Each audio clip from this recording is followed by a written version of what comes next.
Hi everyone, so today I wanted to make a quick little video just in light of what's happened with TikTok. So obviously the TikTok ban that's gone ahead is in America yesterday, so today's actually Monday.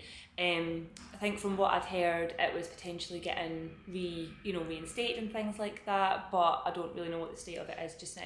But the reason I want to talk about it is the TikTok ban kind of got me thinking about how important it is to diversify my business. So I've actually been through something kind of similar to this not that long ago, which I'll kind of talk about later. Not quite as to this extreme as something getting banned, but not far off it. So I will kind of talk about that in a little second, and just it's sort of like how it made me feel, the kind of things that it made me sort of think about.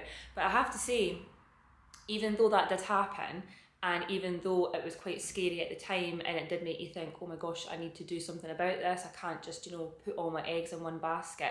I do kind of feel like, not just me, but a lot of other people that were in that same boat have kind of fallen into a little bit of a safety net, like a bit of a sort of, like a bit of a trap of, oh, it will not happen again. It's very rare that will happen. However, I think what's going ahead with TikTok just shows you that it actually can. So going back to the actual what's happened with the TikTok ban, it does just make you think that, if you're someone who has an online shop and it's only on TikTok, or you're someone that uses TikTok as your main sort of way of marketing your business, then obviously with the TikTok ban going ahead, even if it is just for a short period of time, is actually so horrible for your business. It is pretty much like somebody's come and shut your business down overnight, just like that. And what's so scary about it is that there's nothing you can do about it. Like, there's nothing that's in your control. Obviously we know that people aren't happy about it, but there's right now, if you're in that position, there is literally nothing you can do. And that's what I think is really scary, that people are, their whole income, their entire business is all, based on or relying on one app. And it also kind of makes me think as well about something that's kind of happened to me recently, which was totally my own fault, but it was I sort of accidentally lost a lot of my documents related to my business, like things that I'd created, spreadsheets, things like that, because I sort of basically something went wrong with my computer. And luckily I had backed up some stuff, but not everything. So basically I had actually lost a lot of things, completely, but I have managed to kind of recreate them, or find sort of similar versions saved elsewhere and adapt them and things like that. So everything's fine. But again, you do sort of think, oh, it'll never happen again, or it's not going to happen to me, or you do kind of think that. And so I just think that it's just made me think that it's, if you're relying on one marketplace, sorry, Chester is just about to jump up on the couch and probably knock the camera over, so I'm going to grab him. If you're relying on one marketplace or one website or one sort of way of either selling your products or selling your service or whatever it is that you do for your business, it does kind of make you think how important it is to diversify what you do. So what I mean by diversifying is, instead of, for example, if you just say you have one shop and it's on Amazon and you sell your products on Amazon, maybe not just have your things on Amazon, look elsewhere and see where else you can sell your products. So this could be Etsy, it could be your own website if you've got the funds to do that.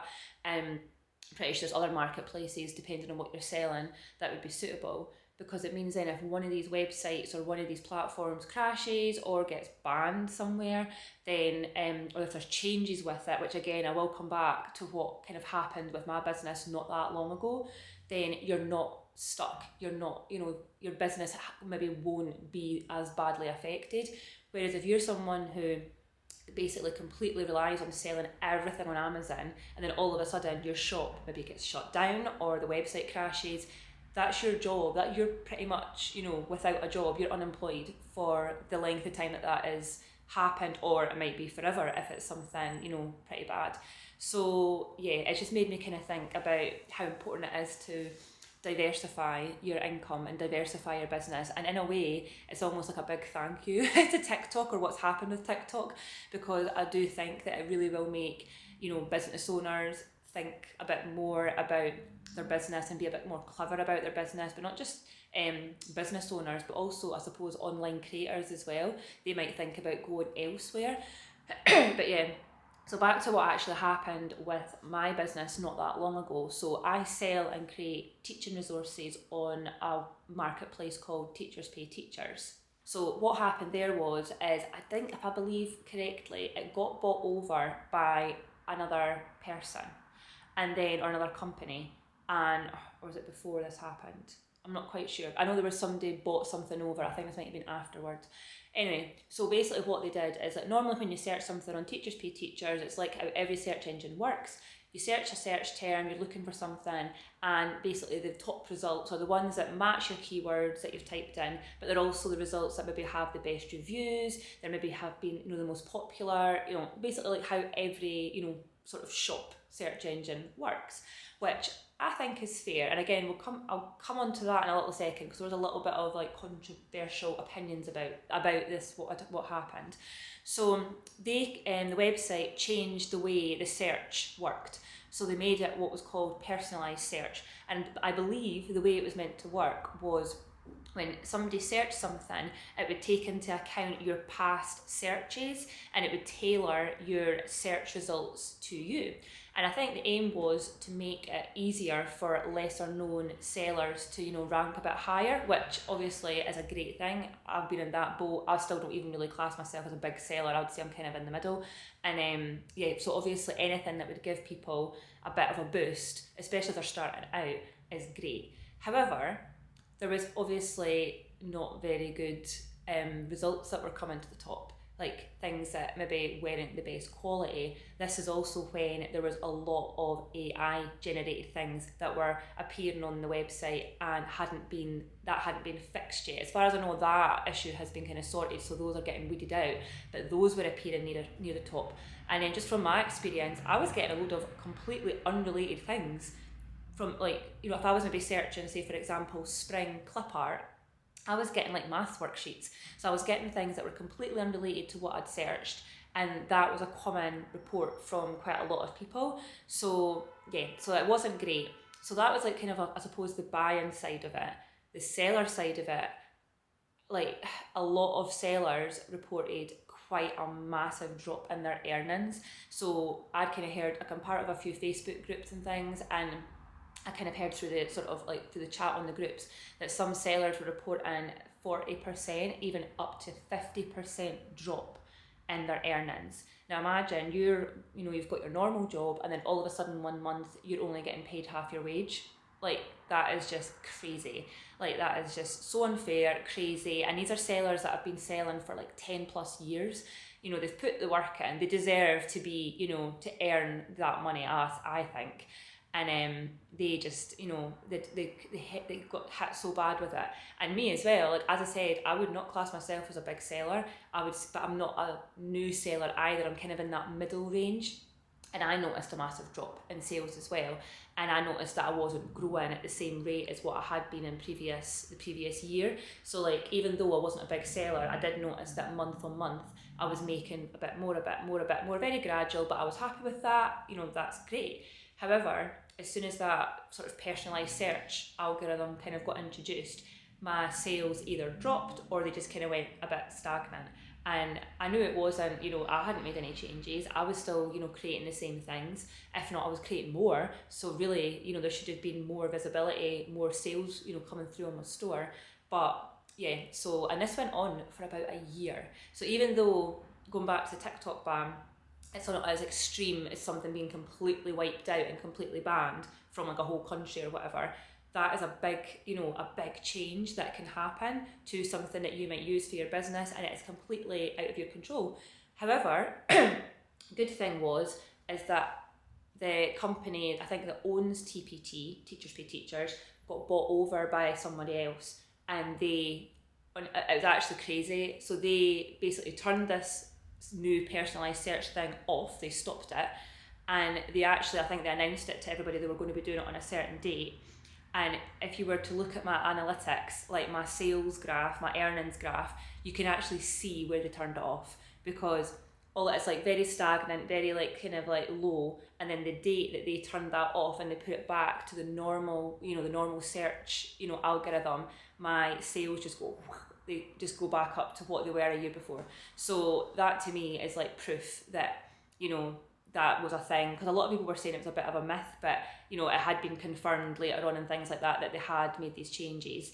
And obviously without asking the people that, you know, we're selling on the platform, like obviously it's not up to us, we don't own the platform, again we have no control, it is not our, you know, I think what was it, it's like don't build your business on rented land, that's kind of the saying I've heard kind of getting used a lot, and it really does make you think like how much of your business is on rented land. So, you know, do you have an Instagram account, do you have a TikTok, or did have a TikTok shop, do you have an Amazon shop, an Etsy shop? I mean, Etsy is a whole other, you know, I have to say I do have an Etsy shop, but recently I've been hearing a lot of not very nice things about Etsy, about them closing shops and things. So even though I do have it, I'm very like cautious about that income, and I'm very cautious about that store, and you know, I am thinking, you know, that could get shut down at any point for any reason.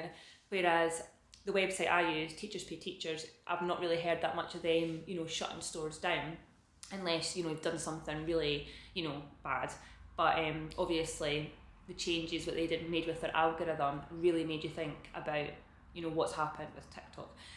Even with Teachers Pay Teachers, I know for a fact as well that some of their some schools and some districts in America have banned that website in school buildings. You're not allowed to use it.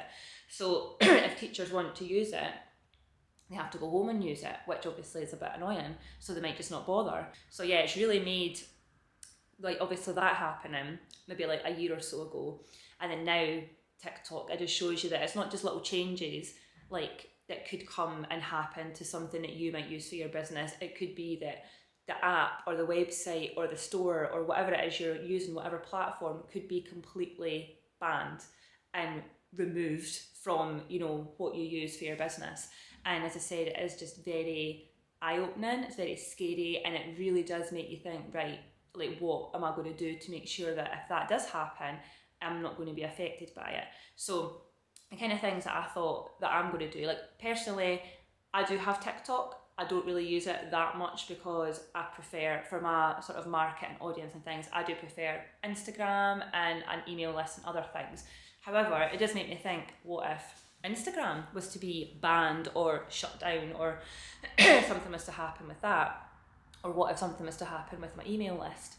So it really does make you think how, you know, you can prevent being affected if that something like that happens to you. So some things that I'm going to do to like obviously to try and prevent like being affected if anything that I use would ever get sort of shut down or, you know, blanked in a country or whatever, because obviously even though I'm based in the UK, a lot of my customers are in America. So yeah, so it doesn't even matter if you're thinking, oh, actually I live wherever and nothing like that's going to happen to me here. That's fine. Maybe it doesn't affect you, but you know, if I was selling things on TikTok, even though I'm based here in the UK, I would have been affected by that. So yeah, it does make me think how I can sort of diversify and make sure that I've got things kind of like, you know, spread out a little bit. So the kind of things that I'm going to do is obviously I do have my store on that main platform, Teachers Pay Teachers, that I use, but I am going to, or I have started to create stores on other platforms. So I have actually done this a few years ago. I kind of started them and kind of left them, but I'm putting more effort into it. So I've got two other platforms that I use. One is Etsy, one is a UK based website called Tess. So I am making sure that I have everything there as well, so that if one of them goes down, I've got the other two to kind of fall back on. And I'm really making an effort to build the other two up to the level that my Teachers Pay Teachers store is. So if you're in that position, maybe you sell something on Amazon, you can maybe do that too. Maybe have something on, you know, stuff on Etsy, maybe have something on, if you have maybe a store on, I don't know if you can still get stores on Instagram. Yeah, if you can have stores elsewhere, like maybe your own website or something, Shopify, that would be a good shout. So another thing that I'm going to do is I do have my own website with a store on my own website, and that I think is really something worthwhile spending a bit of time on, because it's yours. Don't get me wrong, obviously your website is still hosted by a company. You still have to buy the domain from someone, and if you've created a website on something like Squarespace or Wix, obviously that's a platform as well. So there is still you're relying on these platforms working okay and everything, but it's just another place that you can have your business running. So again, I'm uploading everything to there, getting my store up to scratch so that, as I said, across everything, you know, if one thing does kind of get affected, I'm going to have these other income streams. So that's my kind of like goal. And then on top of that, I've also started creating physical things and selling them on Amazon. I've not long started doing that, but that's on Amazon KDP. So again, that's another platform that I can build up. So I do think as well that there is platforms and there is places that I think are a bit more secure and that are a bit less likely for anything to happen with. So things like, I would say, TikTok, not so much Instagram, because that's obviously owned by Meta and Facebook, and I can't really see them going anywhere soon, but it's still social media, which is still very volatile, I think, for marketing and for using for your business. However, I think that if you spend a lot of time on things that are related to Google, so obviously your website and making sure that you're ranking well on Google, and also YouTube, because YouTube uses Google search, if you know what I mean, like, so your YouTube videos will come up on Google search, so they're linked. So I do believe that if you want to put your time into something, then definitely your own website so that you're able to rank on Google, and then YouTube videos. So again, you're able to rank on Google, but also on YouTube, and you would use your YouTube to maybe to market, you know, your business. So if anything, those are the things that I think would probably be more reliable and less kind of up and down, like social media can be very up and down. Whereas I feel like those kind of two things are very steady, they're very reliable. Google is not going anywhere anytime soon, and I do believe YouTube is not going anywhere anytime soon either. So even though I've mentioned about, you know, trying to spread, you know, your sort of business out a little bit and sort of diversify a little bit, I would say to obviously do that with a bit of caution as well. So I don't mean basically try and pick as many different platforms as possible and spread yourself as thin as possible and have things listed in a million different places, because it would be impossible to, you know, manage that. You'd become quite stressed. So there is definitely a balance you kind of have to, you know, sort of have with doing that. So definitely, you know, maybe pick one to add on to what you're already doing, and then once you're comfortable with that, pick another one and add that on, and so on. Obviously for me, I did mention quite a few, and the only reason that I'm kind of doing that many is because technically I have already started them. So I've already started my website, I've already set up the shop a while ago, same with Tess, same with Etsy, and yeah, so like I've already set them all up, so I've done the kind of hard work as just keeping them updated, and I've kind of come up with a way to do that doesn't drive me crazy. So but obviously another option would be is if you're able to, if you can afford it, you could always hire that out to someone. So you could always hire somebody like a freelancer you could say, right, I've got all my shop on, say for example, Amazon, I've set up a Shopify store, can you list all my items for me? And it just means that you're not then having to do it all, and then that's all kind of done, and then you can just then manage it. So whenever you create something new, you just add it to both platforms. But yeah, so it's just to keep in mind not to go too crazy, or to get, what's it called, shiny object syndrome, where you hear about all these new platforms and you think, oh, I could try it on there, and I could add it to there, and I could do that one as well, because then it ends up, instead of basically doing one or two or three really well, you'll end up doing them all, but they'll not be done well, and it'll end up just a bit of a mess. So yeah, it's just to kind of, you know, just to be a bit cautious with that as well, even though I do think it is a good idea to diversify. So yeah, so that kind of sums up what I've been thinking about, you know, the TikTok ban and how it's really got me thinking about my business, and hopefully it's maybe gotten quite a few other people thinking about theirs as well. So yeah, as I mentioned before, it's like almost like thank you for like TikTok for this happening in a way, even though it's horrible for the people that it's happening to. I do really think it will make people wake up a little bit and maybe think about, oh right, we can't rely on one thing and we need to sort that out. So yeah, so thanks for watching. So if you'd like to see any other kind of videos about business tips or how I run my business or the process of my business, then make sure and subscribe, and I'll see you in my next video. Bye!